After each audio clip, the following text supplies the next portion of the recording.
Break के बाद कार्यक्रम में एक बार फिर से आपका स्वागत है। ब्रेक से पहले हम सुशील जी के साथ चर्चा कर रहे थे। एक बार मैं आऊँगा, हमारे साथ मुकेश शास्त्री जी हैं। मुकेश जी, जो चर्चा मैं सुशील जी के साथ कर रहा था, ज्योतिष चर्चा के अलावा मैं चर्चा पे आ रहा हूँ। ज्योतिष चर्चा इसलिए कि 2015 ने कुछ चेहरों को खड़ा किया है अलग अलग जगह पर। हम छोटी छोटी जगहों पर भी देखें, यूथ लीडरशिप जो है, चाहे पॉलिटिक्स की बात कर लें या बिजनेस की बात कर लें या स्पोर्ट्स सेगमेंट की बात कर लें, किसी भी सेगमेंट की बात कर लें, यूथ लीडरशिप के चेहरों ने एक नई दिशा देने की कोशिश की है और अब लग रहा है कि भविष्य में कुछ नए चेहरे खड़े हो रहे हैं। जी बिल्कुल, 2015 के लिहाज तो क्या ये था ज्योतिष में? 2015 कुछ कह रहा था ये? निश्चित तौर पे सन 2015 की शुरुआत के दिन की जो प्रश्न कुंडली थी और उसके साथ में जो लग्न कुंडली थी, उसमें युवाओं का जो योगदान राष्ट्र के प्रति काफ़ी ज़्यादा दिख रहा था और वैसा ही 2015 में घटित हुआ। 2016 में भी वही शुरुआत की बात कर रहे हैं तो इन दोनों को थोड़ा सा दुख होगा, क्योंकि शुरुआत में अरविंद केजरीवाल आ गए थे, लोग उनको युवा मान रहे हैं। तो युवा मान के ही अरविंद केजरीवाल जी ने राजनीति में प्रवेश किया। उसके बाद आप राजनेताओं के हिसाब से बात करें तो आपने देखा होगा कांग्रेस पार्टी के राहुल गांधी ने जिस तरीके से ओवरकम किया, वापस काफ़ी क्रिटिसाइज होने के बाद में जो लास्ट के 6 महीने में जिस मूड में वो नज़र आए हैं, जिस आक्रोश में वो नज़र आए हैं, तो युवाओं को सोचना होगा भारतीय राजनीति में आने के लिए। राजनेताओं के लिए आने वाला सन 2016 की मैं चर्चा की शुरुआत कर देता हूँ। 3 भाग में मैं इसको बांट देता हूँ। पहला भाग है राजनेताओं के लिए। आप पहला भाग ही बताइएगा, 2 भाग में आपसे बाद में बिल्कुल, मैं मार्च अप्रैल मई के महीने की बात बताना चाहता हूँ। आगे राहु शनि मंगल की युति, अगर ये राजनेता नहीं संभले तो इनका पतन निश्चित तौर पे लिखा हुआ है। उस जो युति है, अच्छे अच्छे मंत्री जो हैं वो आपको धाराशायी होते हुए दिखेंगे। मंत्रिमंडल में ज़बरदस्त आपको हेरफेर होता हुआ दिखेगा। भ्रष्टाचार के कारण कई मंत्रियों की पोस्ट जाती हुई दिखेगी।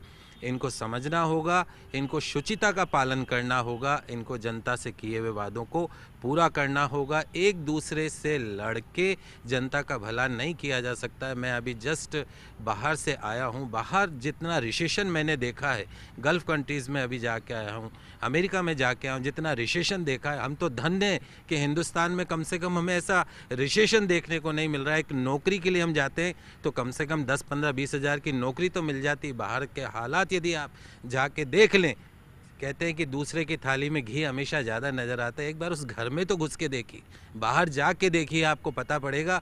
आपको धन्यवाद देना चाहिए हिंदुस्तान की धरती को कि आप उसमें जन्मे हैं और आपका इस धरती के प्रति जो फ़र्ज़ है सन 2016 में उसको पूरा करिए। संतान के प्रति आप सोचिए, बच्चों के प्रति। इसलिए एक टीचर के लिए 10,000 लोग अप्लाई कर रहे हैं और आप कह रहे हैं रजिस्ट्रेशन जो है यहाँ पर नहीं है। मुझे नहीं, ये आप दूसरी बात कहिए। एक नौकरी के पीछे अगर 10,000 लोग हैं तो उसके लिए जिम्मेदार भी ये नेता लोग हैं। तो इन नेताओं ने जितना हिंदुस्तान का जितना उसका बर्बाद किया, आपने 3 महीने बता दिए हैं उनके लिए। 3 महीने क्या ही आपसे उपाय आपने बता दिया है। आप एक बात बताएं, आप बोलने तो दीजिए, बोलने दीजिए, आपके पास माइक हो तब आप आइए। इनको हम इतने विश्वास से चुनते हैं, ये क्या करते हैं? ये कभी मोहल्ले में घरों में जाके देखते हैं? रोटी खाई के नहीं खाई, बातें करना आसान काम है, ठीक है। मुकेश जी, अब आपने 3 महीने के लिए नेताओं को डराया है। कईयों की आपने कहा है कि सीटें जाएंगी, नहीं संभले तो दुनिया उपाय के लिए उपाय मत बताइएगा, वरना विनू जी आपके पास आ रहा हूँ। उन्होंने डरा दिया है कई लोगों को। उपाय मुकेश जी बता देंगे। जी विनू जी, मैं जिस चीज की बात कह रहा था, चेहरे बदल रहे हैं। हम लीडरशिपों की बात करें, हम लीडरशिप की बात कर रहे थे। एक यंग लीडरशिप देश में जगह जगह पर उठने लगी है। मैं इसका 2 कारण देखती हूँ। सबसे पहले तो ये है कि आज का जो यूथ है, हम सबको पता है इंडिया इज़ टुडे, आज भारत जो है सबसे यंग कंट्री है और 2020 तक वर्ल्ड में यंगेस्ट कंट्री होगा। और जब हम कहते हैं यंगेस्ट कंट्री, हम कहते हैं as per the number of youths in the country. यहाँ से नहीं लीडरशिप उठेगी तो कहाँ से उठेगी? उठनी चाहिए, 2 कारण से उठनी चाहिए। एक, हम ये नहीं कह रहे कि जितने ओल्ड जनरेशन है, ओल्ड लीडरशिप है, उनके पास कुछ नहीं है। डेफिनेटली बहुत कुछ है। ये तो खजानों की खाने हैं जहाँ से एक्सपीरियंस हमें लेना पड़ेगा। लेकिन it's high time, it's really high time. Why the youth is coming forward, whether in business, आप बिजनेस में बोलें, व्यापार में बोलें, राजनीति में बोलें, सोशल फील्ड में बोलें, जहाँ कहीं भी देखें, यूथ इसलिए सामने आ रहा है क्योंकि अगर आज यूथ ने कुछ नहीं कहा तो कल ये एरिया भी यूथ के हाथ से निकल जाएगा। आप जो कह रही हैं उस पे एक बार खंडेला जी आपके पास आऊंगा। अगर हम बात करें 12, 13, 14 और 15 इन 4 साल की, 3 साल और कर दें, 13, 14, 15, 13, 14, 15 मैं इसलिए कह रहा हूं कि 13 में दिल्ली में हमने युवाओं को हाथ में तिरंगा लेते हुए देखा था, मिशन चाहे कोई भी हो। 14 में एक बलात्कार होता है, पूरे देश खड़ा हो जाता है। 15 में हालांकि कोई ऐसा घटना नहीं हुई है, लेकिन देश में जगह जगह पर यूथ लीडरशिप उभरने लगी है। लेकिन पुराने जगह नहीं छोड़ना चाहते। देखिए, मैं एक बात इस बात से बहुत थ्रिल हूँ कि आप चाहे मीडिया के किसी चैनल के ऑफिस में चले जाइए, किसी कंपनी के ऑफिस में चले जाइए, कॉर्पोरेट, मतलब बिल्कुल यूथ आपको नजर आएगा। इससे मैं बिल्कुल थ्रिल करता हूँ। यानी अब जो है यूथ वास्तव में बहुत डायनामिक हो गया है, काम करने का जज्बा उसका है, लेकिन काम लेने वाला चाहिए। एक बात।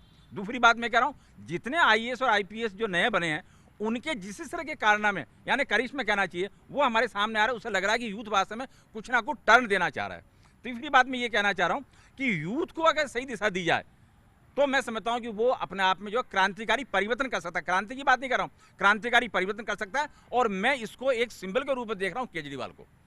केजरीवाल ने पूरी दुनिया में जो कुछ नहीं हो पा रहा था, वो दिल्ली में करके बताने का जज्बा उसका हो रहा है, जबकि बाई ऑल ओड्स सब तरह की परेशानियां उसके सामने जानबूझ कर रखने के बावजूद वो कर रहा है। चौथी बात मैं ये कहना चाह रहा हूं, जब प्रधानमंत्री जी आदरणीय मोदी जी जब आए थे, तब लगातार दुनिया में सबसे महत्वपूर्ण जो है ना डायनामिक यूथ है, वो मोदी जी हैं। लेकिन मैं यूथ का मतलब केवल एज से आप मत लीजिए। अगर एज की बात करेंगे, सोच की बात कर रहा हूं, सोच की बात कर रहा हूं कि अब जज्बे की बात है, जज्बात की बात है, और सत्यनिष्ठा की बात है, कर्मनिष्ठा की बात है, देशभक्ति की बात है, समाज परखता की बात है। मैं बिल्कुल सोच की बात कर रहा हूं, इसलिए मैं आपको कह रहा हूं, आप भी यूथ हैं। अब हम तो आपको भी यूथ मान के बात कर रहे हैं। और ये यूथ जो है ना वास्तव में अब काम करेगा और काम करवाएगा भी। चलिए, पीछे कुछ कहना चाह रहे हैं, उनके पास चलता हूं, फिर आपके पास। हम आपको भी यूथ का ही अभी तमगा दे रहे हैं। खड़े होकर अपनी बात कहिएगा। राजनेता जो भी होता है, किसी भी एंगल से, किसी भी पॉइंट से, वो उसका वहाँ पे होना, वैसा होना डिपेंड करता है राजनीति कैसी चल रही है। और राजनीति हर जगह की, हर कंट्री की अलग अलग चलती है। वो डिपेंड करती है समाज कैसा चल रहा है, वहाँ पे समाज कैसा है। अमेरिका की राजनीति अलग होती है, वहाँ के राजनेता अलग होते हैं। इंडिया की राजनीति अलग होती है, यहाँ के राजनेता अलग होते हैं। और ये युद्ध का आना अपने सामाजिक परिवर्तनों की वजह से हुआ है। पहले घर में बच्चों को जैसे रखा जाता था, जैसे डराया धमकाया जाता था, पोतों को दादा का राज चलता था, वैसा अब नहीं चलता है। अब लड़के खुल के आते हैं, तो वो राजनीति में भी आएंगे और बाकी क्षेत्र में भी आएंगे। अमेरिका में एक लाइन हिट होती है, वो बहुत चलती है वहाँ पे, कि 30 से ऊपर वाले की बात मत सुनो। वहाँ के यूथ में हिट है ये लाइन। वहाँ के एक नोवेल था, उसने लिखी थी, वो बहुत हिट हो गई थी। आने वाले समय में ये लाइन यहाँ भी आएगी, और आने वाले समय में राजनीति से ही कट हो जाएंगे बड़े लोग। चलिए, मुझे लगता है कि फिर हमारे बहुत सारे लोगों की बातें सुनना बंद हो जाएंगी। अभिषेक कुछ कहना चाह रहे थे। खंडेला जी, फिर सर्टिफिकेट फर्जी बनवाने पड़ेंगे काफ़ी सारे एज के, अगर लोगों ने नहीं सुना तो। सर, मैं वापस अपने मुद्दे पे आता हूँ कि 2015 कैसा गया था, आर्थिक स्थिति से 2016 कैसा जाएगा। 3-4 केवल उदाहरण आपके सामने पेश करना चाह रहा हूँ कि 2016 में क्या परिवर्तन आने वाले हैं। नंबर 1, अपन बात करें जीएसटी बिल की, जो 50 साल 60 साल से देश में नहीं हो पाया था। वो जीएसटी बिल पे उसको लाने की, उसको चर्चा करने की, और उसके ड्रॉप होने के बाद भी उसको चेंजेस करके वापस रिप्रोड्यूस करने की हिम्मत सरकार ने दिखाई है। सक्सेस कितना होता है ये आने के बाद ही मालूम चलने वाला है। अप्रैल से आना था, पर लगता है शायद नहीं आ पाएगा। मिड ऑफ द ईयर आ पाएगा, अगर सभी लोग मिलते हैं साथ में। तो उसका जो असर आएगा वो अगले साल में ही हमको मालूम चलेगा क्या असर आने वाला है। नंबर 1। नंबर 2, अगर आप बात करोगे तो जो काले धन की बात सरकार करती है, उसके लिए क्या स्टेप उठाई है, मैं एग्जांपल 1-2 देना चाहता हूँ कि आज तक कभी इतिहास में ऐसा नहीं हुआ था कि काले धन को रोकने को स्टेप उठी हो। अब सरकार ने 1 जून से परिवर्तन कर दिया है। अगर मैं आर्थिक स्थिति से बात करूँ तो 1 जून के बाद से 20,000 रुपये से ज़्यादा का आप कैश पेमेंट किसी को नहीं कर सकते हैं। पहले ज़मीनों का लेना देना चला करता था, लोग एग्रीकल्चर लैंड की रजिस्ट्रियाँ कराते थे, कैश में पैसा देते थे। पर आप देखोगे तो अभी बिल्कुल मंदी आ रही है। लोग क्यों कह रहे हैं मंदी आ रही है? क्योंकि हर किसी ने प्रॉपर्टी में इन्वेस्ट कर रखा है, और लोगों को प्रॉपर्टी के भाव नहीं मिल रहे हैं, तो लोग कहते हैं मंदी आ रही है। सबसे ज़्यादा ब्लैक का फ्लो होता है, वो फ्लो रुका हुआ है। वो फ्लो रुक गया है क्योंकि वो सरकार ने प्रयास किए उस फ्लो को रोकने के लिए। आज सरकार बैंकों को लिबर्टी दे रही है, बैंक की रेट्स डाउन कर रही है ताकि लोग बैंकों से उधार लें पैसा। लेकिन जो काला धन था कहीं ना कहीं अंदर, उसको रोकने का प्रयास चल रहा है। 20,000 रुपये से आप किसी को कैश में पेमेंट नहीं कर सकते। इनकम टैक्स के लॉज में चेंज हो गया है, तो प्रॉपर्टी के भाव क्या है वो आपके सामने है। सरकार ने कुछ नई अफोर्डेबल हाउसिंग पॉलिसी से मकान लेके आए हैं। जो लोग पहले 100 का ज़मीन नहीं ले सकते थे, वो सरकार के बनाए हुए मकान को वो ले सकते हैं। अफोर्डेबल पॉलिसी थी। अगर अपन बात करेंगे, अपन क्रूड ऑयल की बात करेंगे, तो काफ़ी लोग कहते हैं कि सब क्रूड ऑयल के प्राइजेस में, इंटरनेशनल प्राइसेस में चेंज आया है, इसकी वजह से पेट्रोल और डीजल सस्ते हो गए हैं। एक कारण वो भी है। पर एक मुद्दा मैं सबके सामने पेश करना चाहता हूं जो मैंने रिसर्च करी है इसके पीछे। अगर अपन बात करें, क्रूड ऑयल सरकार पहले गल्फ कंट्रीज से इंपोर्ट करती थी, पर सरकार ने उसका एक मोटा हिस्सा ईरान को शिफ्ट कर दिया है, क्योंकि ईरान में सरकार पेमेंट करती है उनको इंडियन रुपीज़ में पेमेंट करती है और वहाँ से क्रूड ऑयल इंपोर्ट कर रही है।